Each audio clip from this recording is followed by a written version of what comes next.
Hello and welcome to the two-man power trip of wrestling. I'm your host, JP John Poz. With me today, very special guest, former NWA Mid-Atlantic champion, former GWF television champion, former WWF superstar, Mr. Sam Houston. Sam Houston, welcome. How you doing?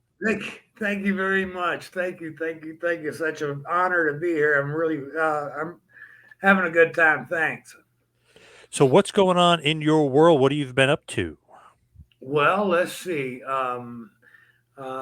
I'm married to the loveliest woman in the world, the love of my life. Um, I've never been happier. The last 3 years have been the happiest, I guess, in my life. I've got 15 years almost on August the 29th. Have 15 years drink. I don't drink alcohol anymore. Gosh, I can do what I want when I want. I'm at peace with myself. Just I'm having a blast.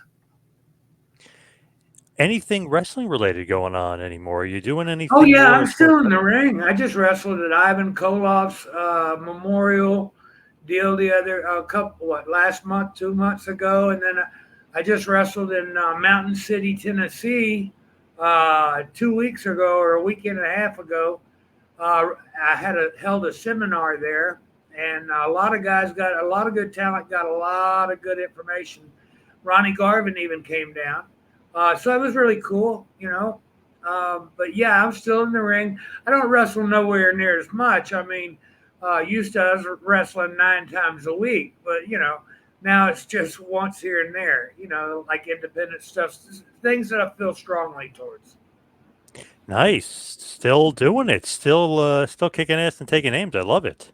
Yes, sir. And then my daughter's in the profession as well, and my son-in-law. So I keep my ear to the ground, and because I want to be supportive of everything. I mean, a parent always wishes their kid hadn't gone into it, but in a way, I'm glad she followed our footsteps, and maybe she'll get in, make her money, and get out.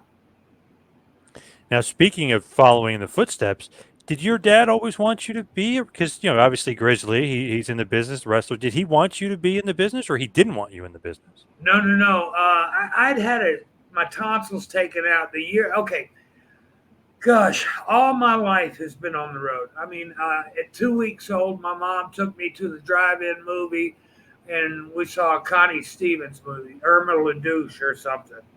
So after that outing, then it was okay for me to go to the arenas at night. Dad figured. So we were always on the road. And I've been after mom and dad split up. I was without adult supervision since the time I was about 12. So uh, it's just like being one of the boys. Anyway, uh, all my life I had geared for wrestling. When I was in second grade, I went to an amateur wrestling school or summer camp there in Baton Rouge, Louisiana. Well, a lot of the wrestlers that wrestled in Mid South were amateur wrestlers too. Jim Shields, Danny Hodge, Herb Calvert. You had all these guys, and they were interested. So they came to the meet, one Saturday morning, and Coach Barrett Murphy sees all these professionals and all these NCAA athletes and AAU champions, and he's a teacher at a high school, and he figures, the best way to help benefit his boys is get some knowledge, and he allowed me to work out with Catholic High, the high school guys, some, and so I grew up, knowing that I was going to be a wrestler. Then when I was 17, I went into the hospital. I had my tonsils taken out, and the anesthesiologist punctured the back of my windpipe, my pharynx, and I flatlined, and then for 2 minutes, and then I was in a coma for 2 weeks. It was really wild. I didn't eat food that year from April the 1st to August the 13th. I went from Wow. 230 pounds to 128 pounds. After that, my dad told me, he said, well, I gained my weight back. I worked at gas stations, gained my weight back and everything else. And then I went and I got in the ring with George Weingroff. And George, I mean, he really put me through the ropes, really stretched me good that first time. And I came back the second time.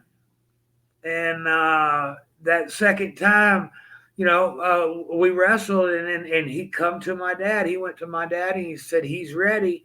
And my dad told me, he said, this business is not for you. And he told me I wasn't going to do it. Well, I had talked to Dusty, and Dusty said, oh, yeah, come on down to Florida. And I was like, okay. So I go down to Florida, and I didn't know until just recently that J.J. Dillon had a lot to do with it, because my dad had called all the promoters and everything and told them not to book me. And J.J. had told me at the CACs last year or 2 years ago, he said that he had told Dusty, he said, the kid's always here. He's got his stuff. Give him a shot. So that was Sam Houston was born September the 13th, 1983 in Tampa, Florida, ironically the same town I was born in. Here's another ironic thing. The night that I was born, or that time that I was born, my dad and Luke Brown, they were the Kentuckians, they were wrestling Nelson Royal and Killer Carl Cox down in Florida those nights. And then, like, later on, after I start wrestling, Nelson Royal comes out of retirement, and he's my tag team partner. That was kind of cool, you know? Yeah.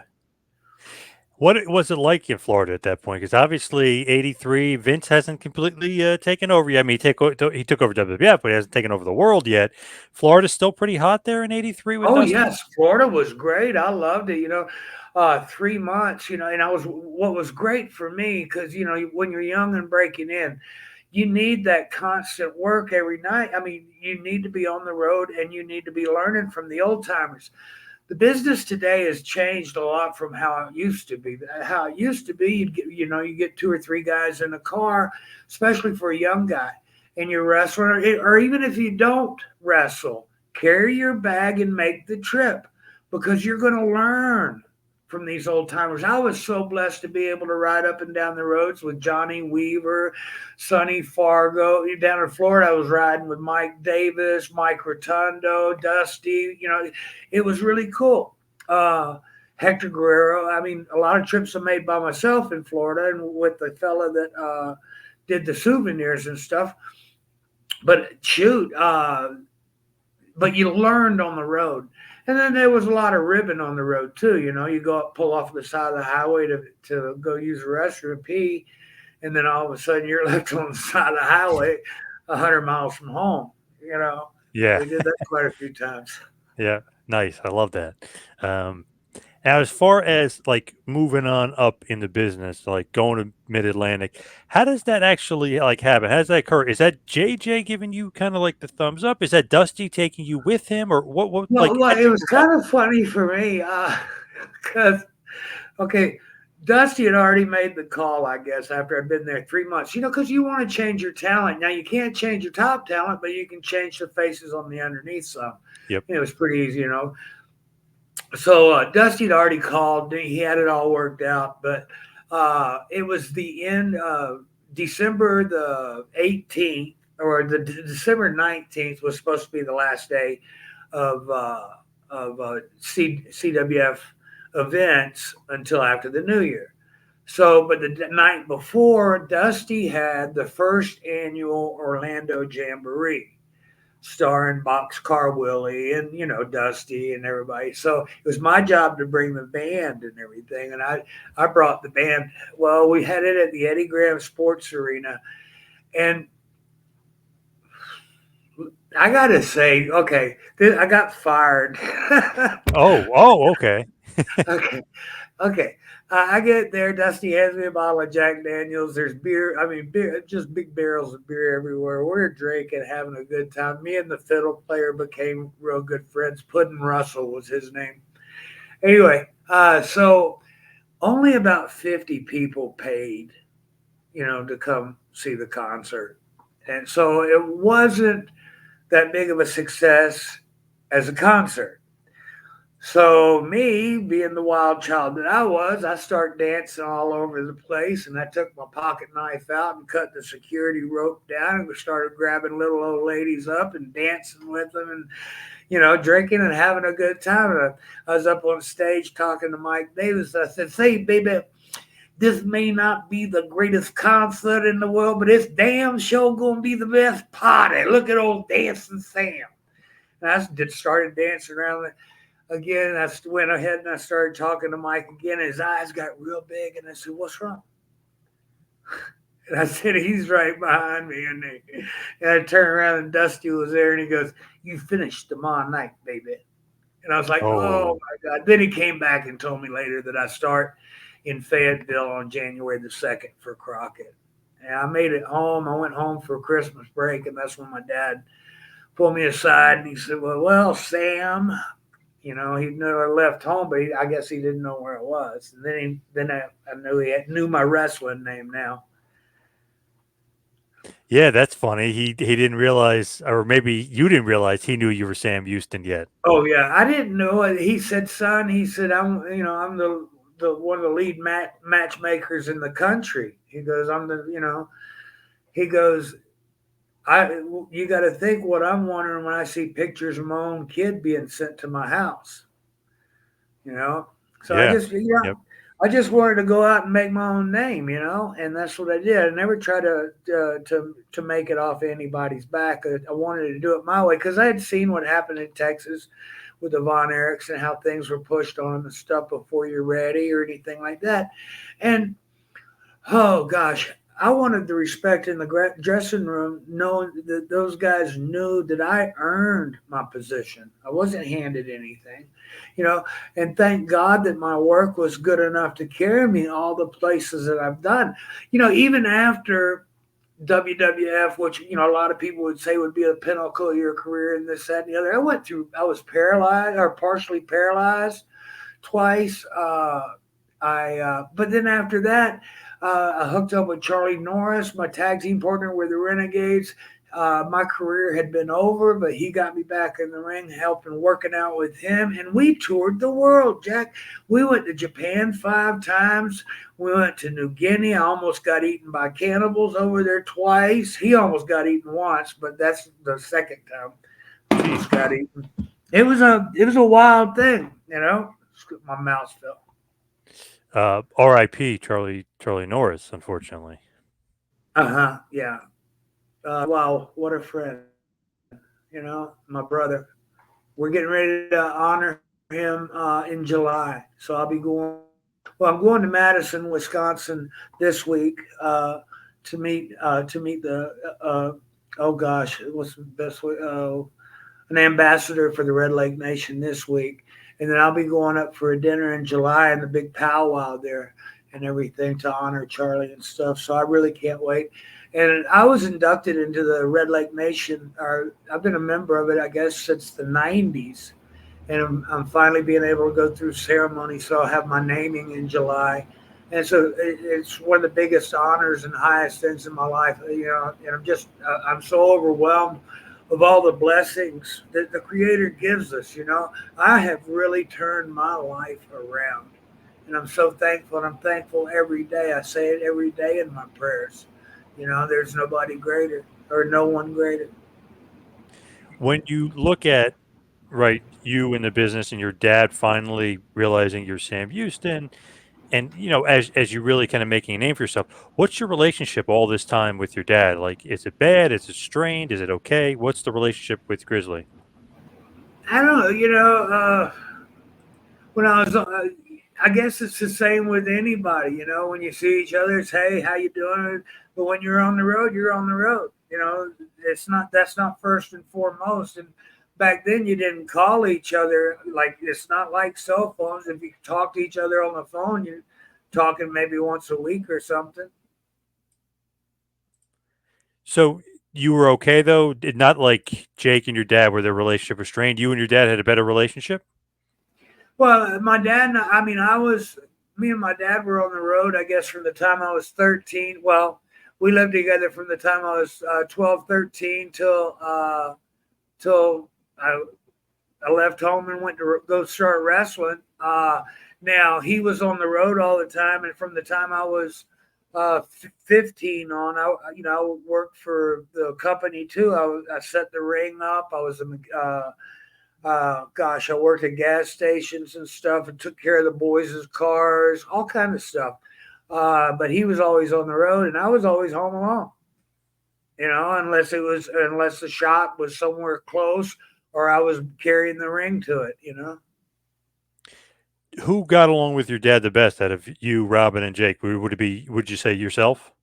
Oh, I think so. Yeah, probably because I was always there, or I was easily accessible. If somebody broke down, he'd call the school up and check me out of school, and I got to go run down to Alexandria and fix somebody's car and get them back on the road. And You how know, was your relationship with Jake, your brother? my relationship with Jake was good. You know, gosh, but we never. I guess we were always there for each other, but I guess we never made a public display or anything like that. Uh, we're half brothers, step brothers. Yeah. So I got his back. When you look at the family and the legacy, I know they did that the Dark Side of the Ring on your dad. Was that hard to watch for you? Did you never didn't did you not even watch? No, I watched. Because oh gosh, I wasn't abused like however they were. And we really, I mean, I've only talked to my sister about it like once, and I've talked to Jake. We've kind of skirted around it and everything. I don't want to open any old wounds or anything like Absolutely. that. I need to show my compassion. And God, I feel so horrible, for them, and what happened. Um, I I never knew anything was out of the ordinary until I was almost 30 years old. And I walked in the dressing room, and Ron Bass goes, "You don't know, do you?" And I was like, "No, no what?" And then and then I had, oh gosh, somebody's wife come up and sit down and have a sit down talk with me and tell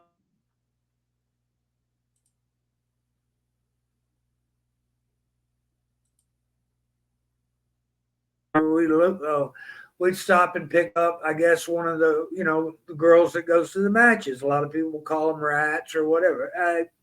Anyway, I grew up with, they were my friends. And when I was going to the matches, my dad would take me to we go to the matches. We might stop and pick somebody up, and then we go to the matches, and they're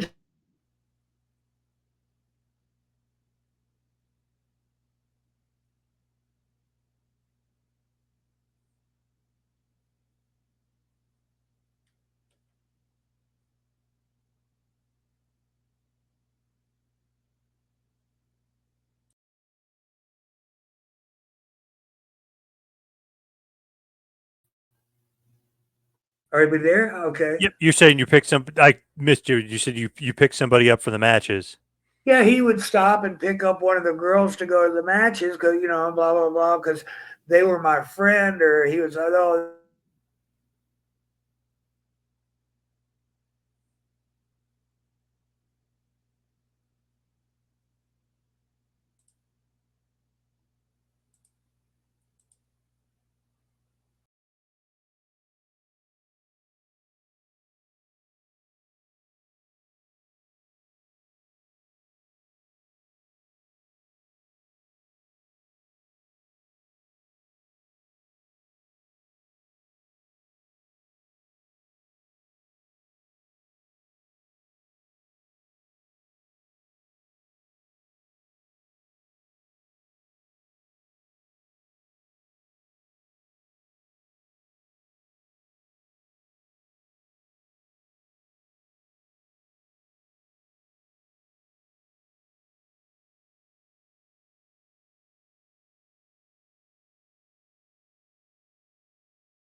You were saying pick up from the matches.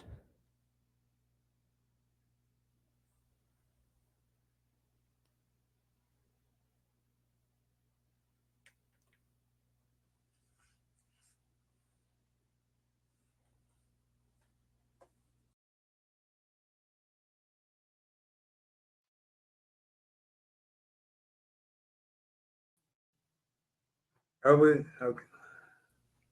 Yep, I think you're back. I think. Okay. It says I'm back. Yeah, right. Hopefully. You'd pick them up from the matches. Sorry, that's kind of where it keeps dropping off.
Are you back? Can you hear me? Yes, I think so. Oh, I hope this is it. I don't know. yeah. Well, there's storming around here today, real bad Oh, too. okay. Yeah, we keep getting cut off at you pick them up from the matches. We keep getting cut off at that Yeah, my point. dad would pick somebody up, and then at the matches, I'm a little kid. He'd leave them to watch me because he's back in the dressing room or everything. So they're watching me during the matches, and then on the way home, he'd stop and get himself a bottle of wine, but he'd get me a bottle of Boone's Farm Strawberry Hill. I drink that and pass out because I got to go to school the next morning. So I get my rest on the road, and I didn't know it, but after I passed out, that's when he'd pull off the road with whoever. So I don't know. I mean, I never saw anything, and then being told this in 2006, it was like blowing you away. But it's something that it's out there, so you have to accept it one way or another. Like I said, I didn't see any proof of anything, but then I was out. And I'm not saying that contributed. I'm not blaming that on contributing alcoholism or because that happens. The alcohol, that was me that made that choice to drink for whatever reasons. So Dark Side was a little bit rough to watch then, for sure. There's Yeah, it was a little bit, but you have to be willing to open up and listen and hear. That's the only way you learn and keep going. Our job in life is to go forward. Our job is to be the best ball player we can. Whatever gets thrown at us, we got to field that ball and get it where it needs to go. And we got to can't get overwhelmed because it will keep happening to you. So you get this one, boom, take care of that. Then this one's coming in, boom, take care of that. It's a constant thing, and but you can't overcome your obstacles. You can't jump over those hurdles unless you know what those hurdles are. Now, going back to Mid Atlantic and just talking about that, so you're there for a while. Starcade '85 was that the high point though, as far as Mid Atlantic and your time there? Because Khrushchev for the Mid Atlantic title, but was Starcade like the big one for you as far as Mid Atlantic was concerned? That was my first big one. But the really big one for Mid Atlantic was the Great American Bash. I pinned superstar Billy Graham in the middle of the ring. Wow! 30,000 people were screaming my name. It was awesome. They carried me out of there. I couldn't believe it. I was scared to death. But yeah, but there was a whole lot of great big ones. Stark won the Great American Bash was one when I title over Khrushchev on TV. Big that you you have those matches in your career that every that no matter what they'll always be big, and they might be in a little bit different way, and it's hard to judge which one's best. I mean, I had a match with Black Bart in Baltimore that people talk about still today. In Philadelphia too, they talk about it still today. You know, but and those end up being some of the greatest matches in your career and some of the greatest And times. I mean, like for Vince, I mean, when I worked up there for WWF, uh, you know,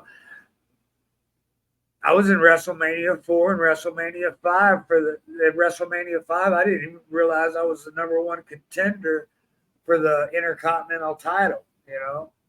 It never really sank in because we were so overworked and on the road, you can't keep up with what's going on.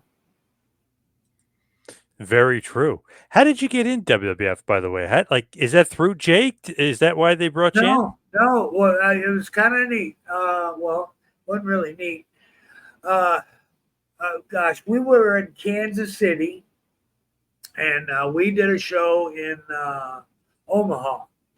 Now, Kansas City, everybody, we're starving our butts off. And we did a show in Kansas City, me against Warlord on top. And we did 63 or 68,000. I can't remember. It was over $60,000. And boy, we were all excited because we know we're going to get a good payoff. I mean, we were starving. We'd drive 400 miles for 9 people in the audience because they wouldn't put the advertising out, or it was because Crockett had bought the territory from Geigel, and Kansas City was a rough territory anyway, I guess, to work. A lot of miles and not a lot of fans a lot of time. But anyway, we did so well. So the next morning, I called the office and I wanted to tell Dusty how great we did, and this, that, and the other. I want to know when we were going to go back because, this pumped new blood into the crew. And he goes, baby, y'all not going to go back. He said that's prime for this office, Hmm. And so they took Omaha away from us. So it was like kind of okay. Then a week later or whatever, I got a payoff, and it was for $75 on top for a $60,000 house. So I called up the office and said, there's been a mistake. And Jimmy told me, he said, no. He said, we're losing a lot of money out there. He said, this is the payoff. I said, well, you got my notice. And I, gave him my 2-week notice, and I hung up the phone. And they called back and they said, is that for Baby Doll too? I handed her the phone and she said, yep. And we hung up the phone again. Well, I made a call to Watts, and because Bill had wanted me, but I wasn't going to go home until I was ready. I was not going to go wrestle at home until I was wrestling on top other places. Right. And I was on top. I was, so I was higher up in the card. And so I went to work for Watts. And boy, the payoffs, everything just went through the roof again. I was back up making over $5,000 a week and stuff. It was great. And then, Missing Link got hurt. He hurt his back, so I had to take his place. Then Dark Journey got hurt, so Nicola ended up taking her place. So then Nicola and I were together for a bit. Well, Crockett came in and bought out Watts, and when the buyout happened, Eddie Gilbert called me up. He was the booker, and he asked me if I could come down to TV early that day. So I went down and met him at around 11:30 or so at the Billy Bob's. And he said, Crockett bought the territory. He said, he's not firing anybody except you and Doll. And I said, okay. Whoa. So I went on back to the house. I told Nicola, and then I called up to the office and I talked to somebody in talent relations. And they told me to show up at TV on May the 9th. And I got a job, a 2-year contract. It was a rather generic contract because that's what it was back in the day, but they guaranteed me work. And I knew my work would carry me. And it did. I mean, I don't know if Jake ever secretly behind the scenes gave me the rub. He never did any other time in our career, so um, I don't know if he did or not. But I know it was rough up there. I know I had a blast up there. I mean, you're living on the edge all the time. Uh, I went 93 days without a day off, and that's wrestling anywhere. Well, that's wrestling twice on Saturdays, on double shots on Saturdays and Sundays. And then you had TV tapings on Mondays and Tuesdays, and you might wrestle once, you might wrestle four times. And if you were in a dark match, you might have to wrestle five. A lot of work up there, right? I mean, so many dates and crazy schedule that Vince McMahon and WWF had during that period. Yeah, well, I mean, he was running three major cities a night. You know, he had three crews on the road. We were going all over the place. And it was mind boggling. You carried everything in your boogie bag. That's your that's your that's your deal. You got your booking sheet, your portfolio full of airline tickets. Then you credit cards and your ID and everything. So you get your rent a car. Well, everything's like was always pushing you on to the next step. I kid people go, oh, you went all over the world. Yeah, let me explain to you how this goes. You get up in the morning at 5 o'clock. You got to be at the airport because you're usually on the first flight going to the next destination. They get you on. If you're not on that flight and you don't make the shot because you changed your flight, that's a $5,000 fine. I've seen that happen to a couple of guys. They change their tickets around. Oh, I'll leave at 11. Then that 11 o'clock cancels, and then they don't make it, and they get fined big time. But anyway, so you're on the flight. So you're trying to get your food, your breakfast. You're trying to get your nap in with your sleep because when you get to that town, you got to rent your car. You got to get to the hotel, get checked in, go to the gym, eat. If you're going to hit sunbeds, whatever, come back to the hotel, get ready, go to the event, wrestle your match, shower, get ready, come back to the hotel. Then, if you were a partier, which everybody was back uh, then you go to the hotel bar and you're there till 1:30, 2 o'clock in the morning. You usually close down the bar because that's what you do. That's what wrestlers do. And then start the whole thing up the next, a few hours later. What tours were you normally on? Like the A, B, C? Like what did you normally work as far as WWF house shows? Oh, shoot. I worked them all. I mean, I was a bunch of times. I mean, I worked a lot on Hogan's cards, on Jake's cards. It was kind of like, oh, they just kind of switch everything around. I mean, I wasn't set to work on Hogan's crew all the time. The only time that I was for a few months there. Uh, I wrestled my first time in the Garden, and oh gosh, Andre knocked me out of the battle royal because I was, had his leg, and Jake told me, he said, "Hey, nobody knows you were brothers." He said, "We can get together and win this thing." Ha ha. So he said, we got to get rid of the Giants. So I go over and get Andre. Well, Andre called me back to his dressing room, or he had Terry Garvin come get me. And I went back there to Andre's dressing room. And he goes, I've known you since you were a little boy. He goes, I like you. I don't like your brother, though. He's an asshole. From now on, you travel with me. So I ended up traveling with Andre for a few months. That was fun. I was on his deal for a while. Oh, that was hard. And yes, I tried. I would stand in the bar next to him so we could see eye to eye. And his big thing, bring my friend Crown Royal and Coke.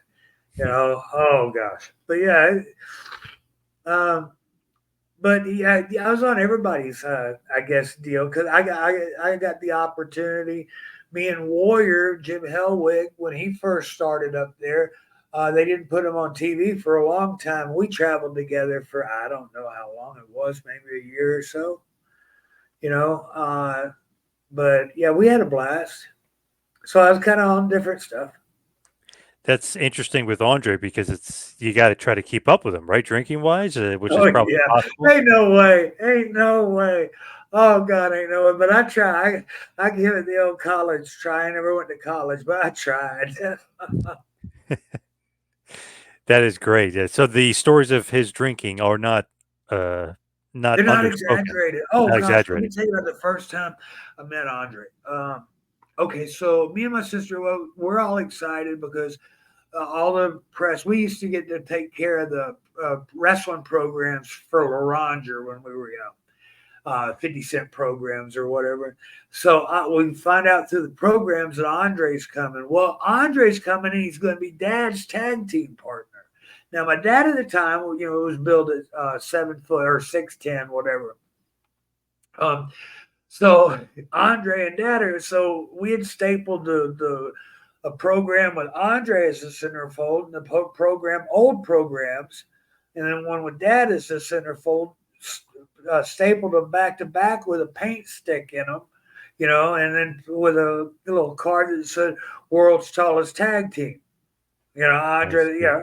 So we sold those for like I don't know, a couple bucks at the shows and stuff. Well, Andre was coming over for lunch, and then we're going to hit the road, and I get to go with him.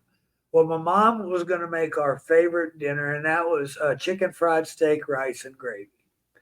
And boy, when me and Robin got out of school, we rushed home. We got home and we run in the back door, and Mom's sitting there. She turns around in the kitchen, just looks at us, and she puts her hands up like, and it had this like, there's nothing left. And we haven't met Andre yet. So Mom marches us in the den where Andre's sitting in my dad's recliner and tells him since he ate all the food that he has to buy Robin and I Burger King. So she went. We all went to Burger King and came back. Now Dad and Andre, we're getting ready to go because we're going to Shreveport that night for a TV tape. So, excuse me. Uh, excuse me again.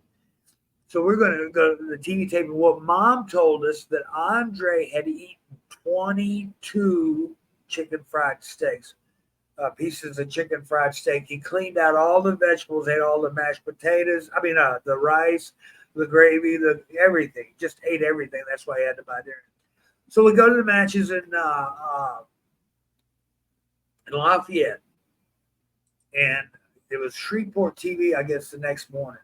We go to the matches in Lafayette, and after the show, I'm sitting in the back seat. Now, Dad had a rule that if he was riding in the car with one of the boys, I was to keep my mouth shut. He didn't like me interrupted while they were talking business, and I found out what Carney was, how to talk Carney because of Ted DiBiase and Dad talking business a little bit later on.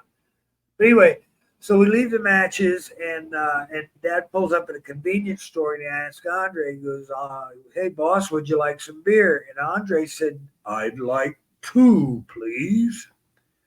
Hmm. So Dad goes in the store and he gets his a magnum of wine because we're driving all over Shreveport.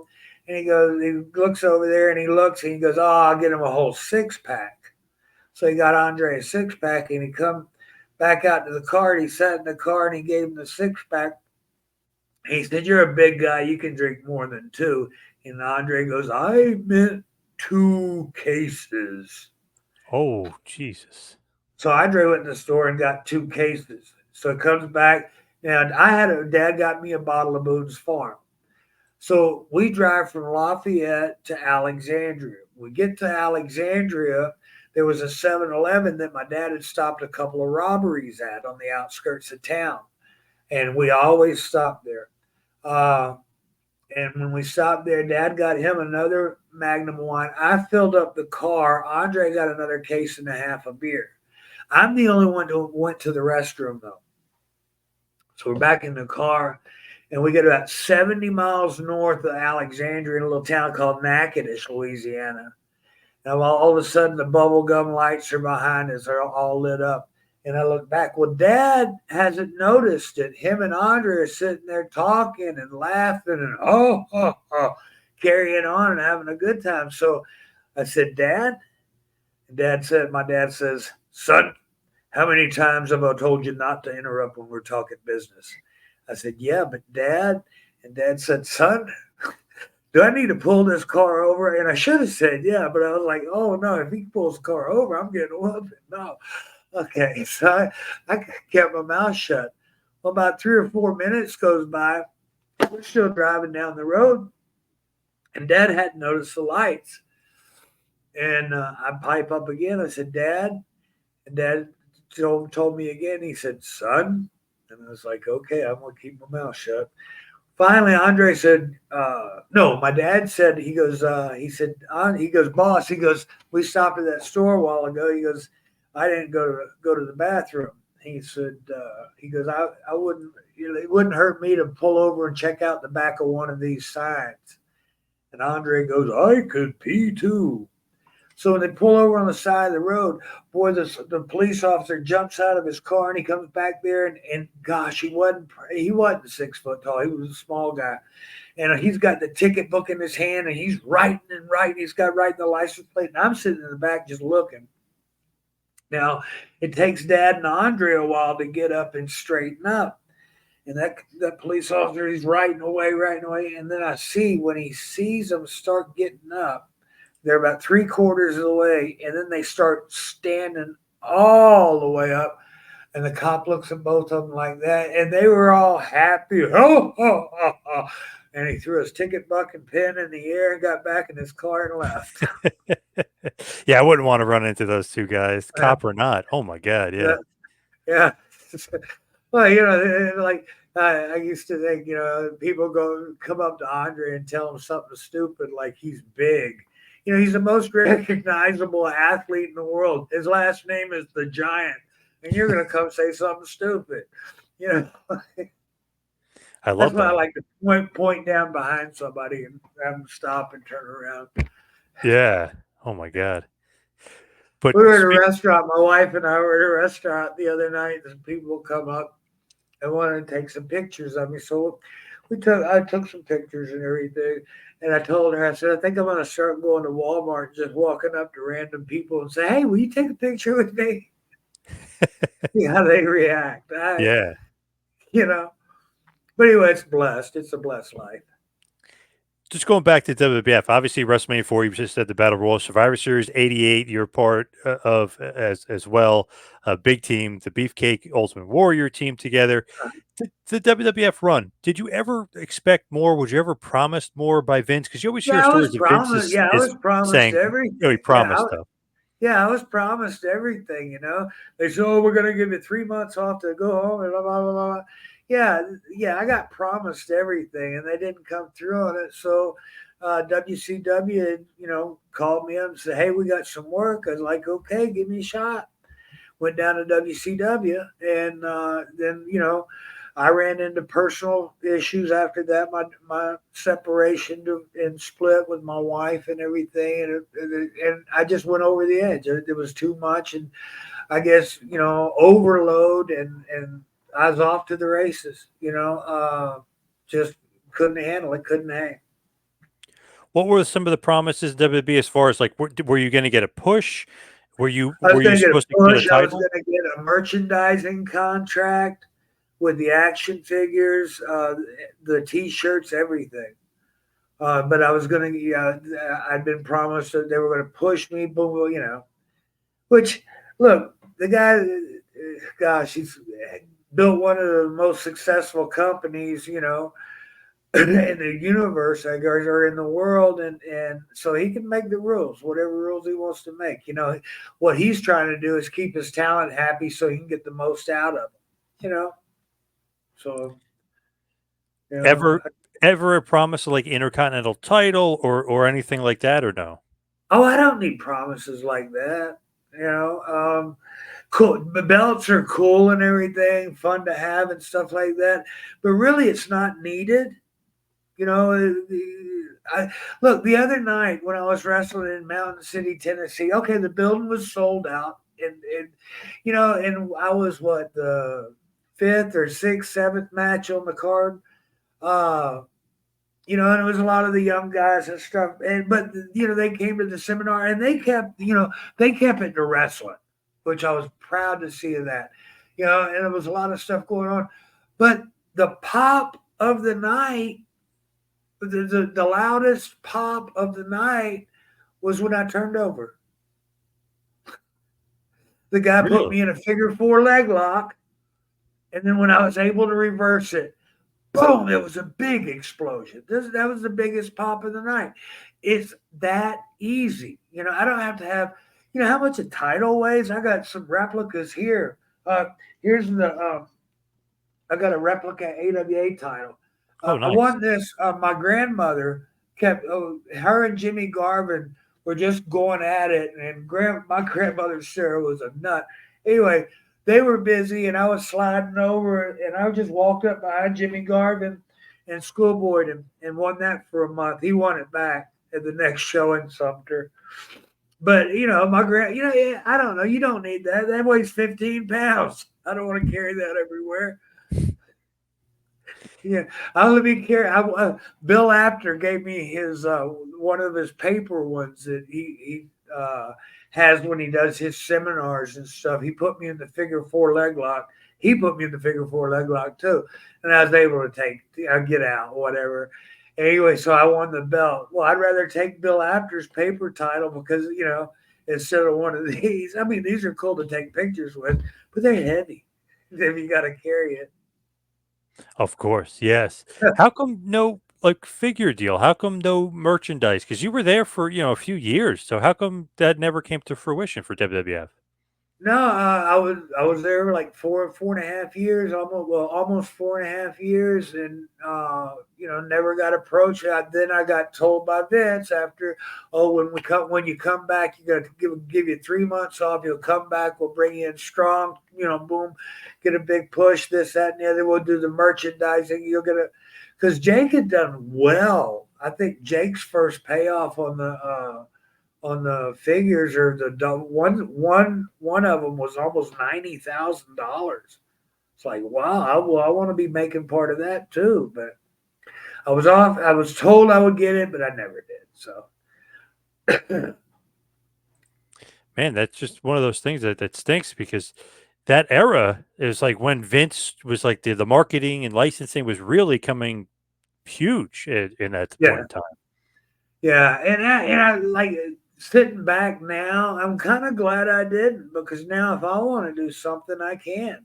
You know, and Yeah. I've been looking at these things. Greg Gagne and them offered me a deal for their action figure company, and the the percentage wasn't great. I mean, they went up to 39%. I think the only one that got higher than or that was Stan Hansen. Um, but I'm not really sure. But I know what they offered me, and uh, they wanted the rights to my name, and that's something I wouldn't sign over. Um, I look at my rights, I guess, differently than everybody else. But nobody's going to tell me what really ticked me. No matter what I thought, they could somebody me to cease and desist, and I would have to listen to them and do whatever they said. And I ain't Right. doing that. You know, I stood accountable for my bad stuff. I did my time in prison for DUIs. I came through on the other side. I've got almost 15 years without a drink. I mean, I'm doing good. I'm blessed. I don't miss it. I don't need to go to meetings all the time. I just don't drink. You know, it doesn't bother me if other people do. I just know that I don't. That is amazing to kind of have all that negative and be able to get up and move forward, like you said before, and just keep moving forward. Because man, that's it's rough going But at it. Even jail time, it's crazy. yeah, I mean, dude, I was in the worst place, worst of the worst. After I got my time, and they told me 10 years. Man, when a judge says that, you're going down. And then, oh gosh, well, let's see. When I first got remanded, uh, I went to court to pay a ticket for improper lane change, and they hit me with they threw that charge out and hit me with fourth offense DWI. And I told the district attorney, I said, I've never had a third offense DWI. And he said, if I have to redo the paperwork, he goes, I'm going to hit you with the Habitual Offender Act and put you down for all day, which means the rest of your life. He said, or you sign off on the fourth offense. He said, we'll give you 10 years, you'll serve half of it, and you'll be on parole the other half. He said, if you fight it in court, we're going to give you 30 years flat. And that's the decision. That's what they told me. Then they remanded me to Murderers Row in East Baton Rouge Parish jail there by the airport, and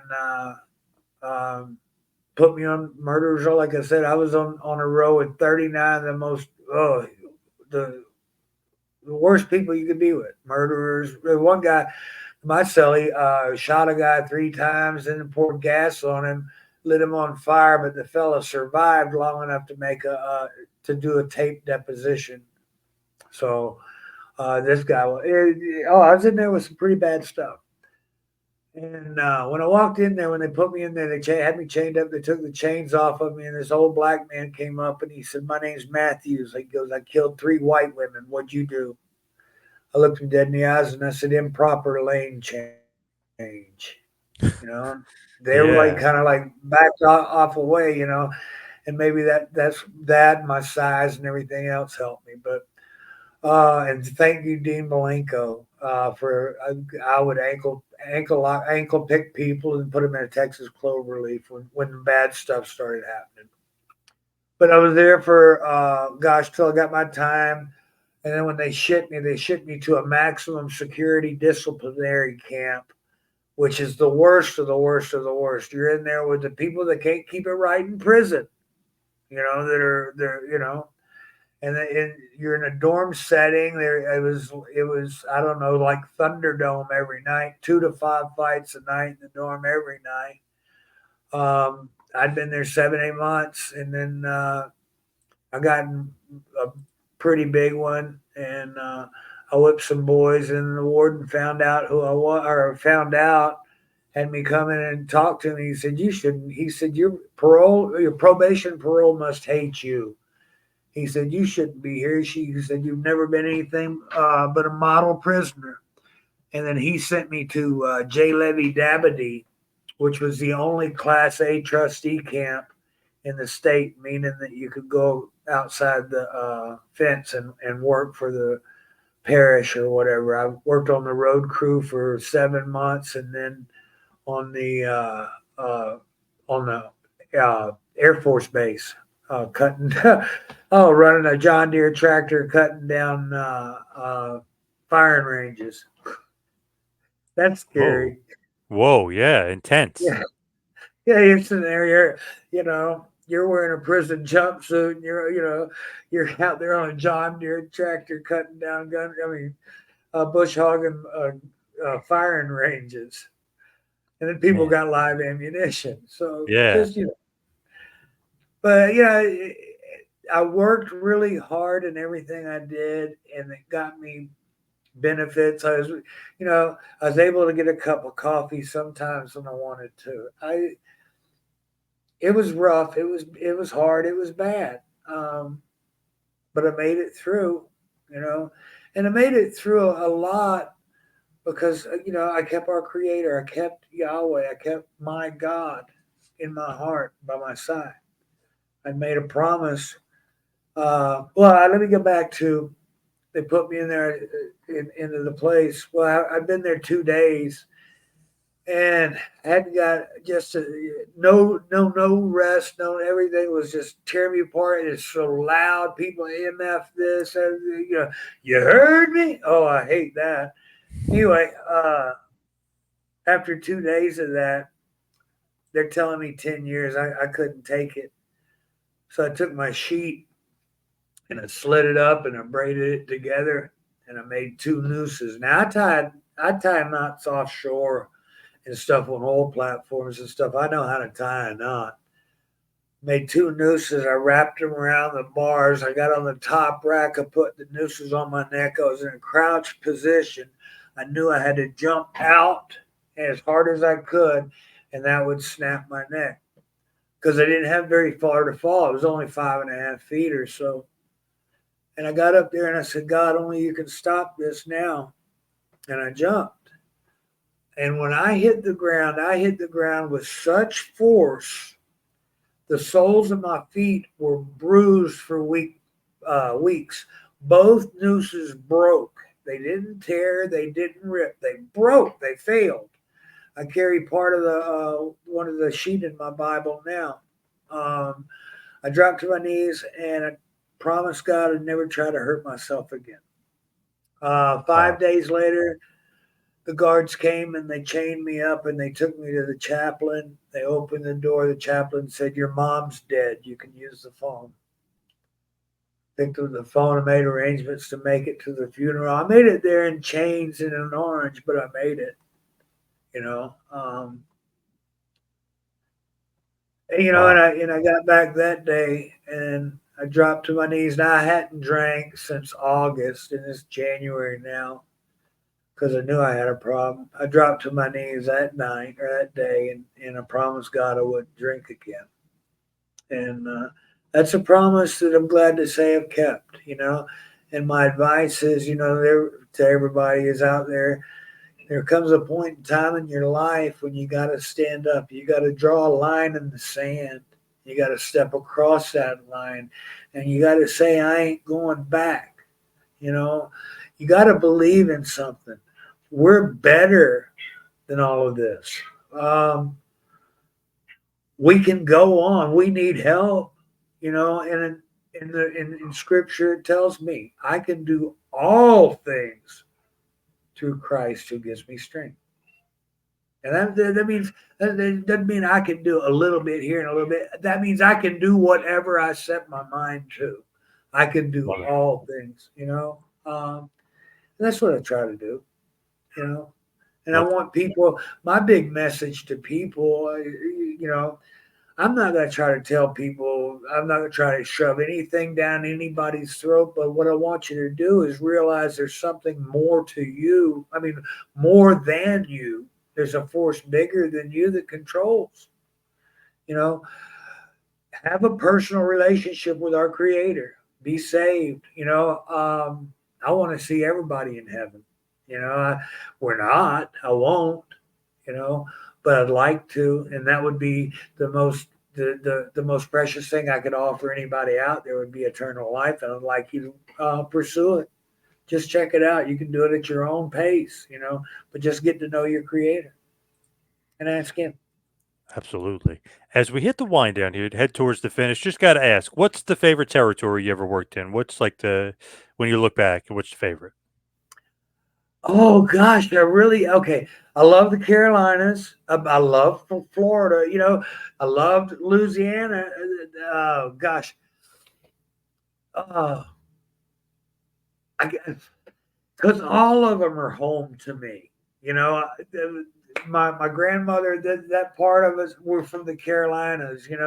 My dad traveled all the territories, but the territories like Portland and Vancouver and Washington, out in California when we were there, that's not where we stayed at or were more localized. But I really, gosh, my I would have to say going home and being accepted in Mid South or UWF. That was really cool. But then coming back here to the Carolinas after all this time and living where I'm living now and bringing the joy that I can to the people I meet just on the street. I showed a woman at Lowe's the other day, made her real happy. Now she knows that she can do backward jumping jacks too. Wow, jeez. You know, Well, if somebody's having a bad day, I go and I say, look, if you're having a bad day, know in your heart, just know that you can do something that a lot of people out that don't know they can. And they say, what is that? And then you tell them backward jumping jacks. Well, they've never heard of it. So you turn Yeah, around backward, rip off 3 jumping jacks. Usually they smile and everything else, and you walk on, and you just made somebody's day. You nice. know, So what's next for you? What do you got coming on down the pike? Well, let's see. I'll be going to Madison, Wisconsin this weekend, and I'll be going to Red Lake, Minnesota in July for naming, and then for the banquet for my brother Charlie Norris. Uh, gosh, and then after that, just we're gonna see what happens. I don't have to make any big plans or anything. So I'm not going to. I'm just going with the way things are in the world today, we just have to be the best ball player we can be. If something comes up and be out there and help somebody, yes, I want to. Brad Lodi Kane on Facebook. He's been doing a thing once every other month called Weight Room Revival. Have your listeners or whatever check it out on. The name of his gym is Flex Appeal, but I'll be doing a speaking up there coming up soon. I'm not sure if it's in July or August. It might be September. Who knows? But I just kind of like hang out and wait. Anywhere where everybody can follow you as far as social media. On social media, the best way you follow me is Sam Houston on Facebook. Let's see, or Sam Houston Fan Nation. If people want to listen to something that hope makes their day up, give them a little something encouragement. Go to YouTube, type in the word salvation and Sam Houston. Give me 3 minutes to listen to my song. Tell me what you think. I sure would appreciate that, and hopefully help you with what's going on in your life today. All right. Awesome. Mr. Houston, thank you so much for all the time. Really appreciate it. Thank you. You have a blessed day, sir.